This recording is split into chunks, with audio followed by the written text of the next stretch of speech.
Vatsim-panahy et Dieu Pasteur RATOVELO Roger.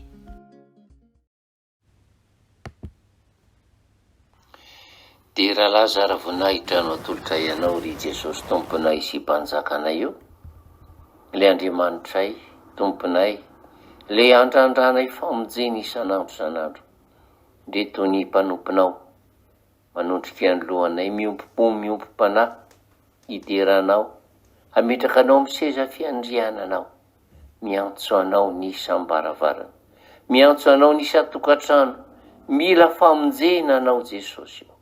Ary zany indrindra ny indrasanay ny Hafatra ao satria fantatray fa ny teninao no mitondra fahavelomanao anay. Na izany na tsy zany nefa dia mangataka famindrapo feno, mangataka famelan-keloka amin'izay rehetra vitanay teo anatrehanao ka tsy mifanaraka amin'ny sitraponao. Meno tombonandro izay androany, tombonandro izay ezahanay mihitsy mpanaovana ny tsara indrindra eo anatrehanao, anaovana ny sitraponao, ary indrindra iverenanay amin'ilay fitiavanao voalohany, ary ibebahanay amin'izay ratsy hoe vitanay. Matoko manananao zay Jesosy, fa nio hoe manavaozanao anay indray ho ao anatin'ny teninao. Misaotra Jesosy io, misaotra tompo malalo anao dera sy ny azara amin'ny voninahitra anao zany hatramin'ny voalohany dia anao mandrakizay. Amen. Dia fahaly miarabantsika amin'ny anaran'i Jesosy Ivelavian'i Nazareta ry havana, nahatratra an'izao marany izao ary tonga ao tokantranonao ny mpanompon'Andriamanitra amin'ny alalan'izao teny izao dia manona ny fiadananao atsika tsirairay avy. Ny bokin'ny Romanina toko voalohany 2:20 sy 2:20 no vatsim-panahy nomeny tompo atsika izao maraina izao. Romanina toko voalohany 2:20 sy 2:20. Ho vakiko amin'ny anaran'i Jesosy.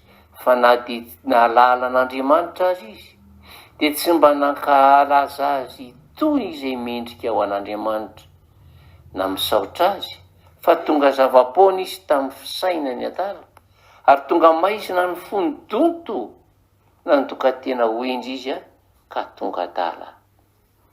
Amen. Masika izany ten'Andriamanitra izany ry havana, ary mahatonga ny fanontaniana hoe iza moa no antson'ny Baiboly hoe adala. Fa hoy ny mpanao salama, ny adala manao anakapo hoe tsy misy Andriamanitra. Tamin'ny fitaran'ny fahalalany raha olombela tokoa mantsy no vao maika nahatonga azy tsy ho afa-tsiny ao anatrehan'Andriamanitra, satria nandà mandrakariva ny fahefany, mandrakizay sy ny fiandrianana maha-Andriamanitra azy ny olona. Ary lavo ny fisian'Andriamanitra androany, fa raha pitsokosa izy dia hiatrika ny fitsarana farany. Adala ireo izay mandany fitsanganany tena maty, na dia fantatra aza fa lalàny natiora izany. Fa mbola adala ihany koa hoy ny Baiboly ireo izay mitoky ny fananany, ary tsy mitady afa-tsy ny fahafinaretana sy ny hareny izy. Fa hoy tokoa mantsy ity lehilahy izay mikiazy tanteraka ny hoavy ny fananany, ka iverino fahamalinana ny fikajiana ny zava-manahirana sy ny loza rehetra mety hitranga, ary dia ataony avokoa ireo karazana fiantohana rehetra izao, haitrano, aretina, halatra, fiantohana ina mandra-pahafaty aza, izay azahoany ankona ny volabe aorian'ny fahafatesany tenany. Ary raha fitinina dia milamina izy ka afaka miaina tsy amin'ny ahiahy intsony, ary afaka ny ho faty tsy ampitebiteby. Fa ny momba ny fanahy mba manao ahoana momba ny mandrakizay, momba ny fitsaran'Andriamanitra, ny eritreritra sy nandamina ny zavatra maro dia maro izay maharitra amin'ny fotoana voafetra izy, fa manao tsinotsinona kosa ny maharitra mandrakizay. Nalamy ny fifandraisana amin'ny hafa, fa tsy mihevitra ny fifandraisany amin'Andriamanitra izy. Nodiniany ny tsy fantatra izany kanefa ny fantantsara ny fisian'Andriamanitra. Ry havana, raha manao tahaka n'ity lehilahy ity ianao, dia mbola fotoana izao hanorenana mafy ny fahadisoana lehibe mampidodoza izany. tiantsika io Andriamanitra masina sy marina io, ilay tokony hanameloko antsika kanefa mitady ny fomba hanomezana fahamarinana sy fahamasinana ary fitiavana ho antsika. Ny ry havanao, aza mipetraka eo amin'ny fitoeran'ny adala takan'io lehilahy io isika, fa andeha hiavana amin' Jesosy, fa izy no ambaram-paminany rehetra, fa amin'ny anarany no azahoany izay rehetra mino azy fa melan-keloka.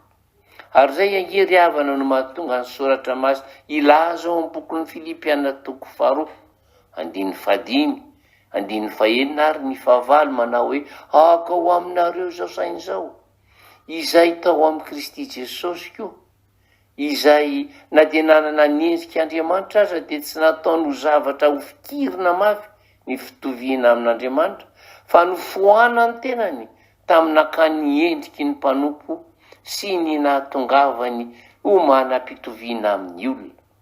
Ary efa hita fa nanatare olona izy dia nanetsi-tena ka nanaiky hatramin'ny fahafatesana, dia rehefa fahafatesana tamin'ny hazo fijaliana.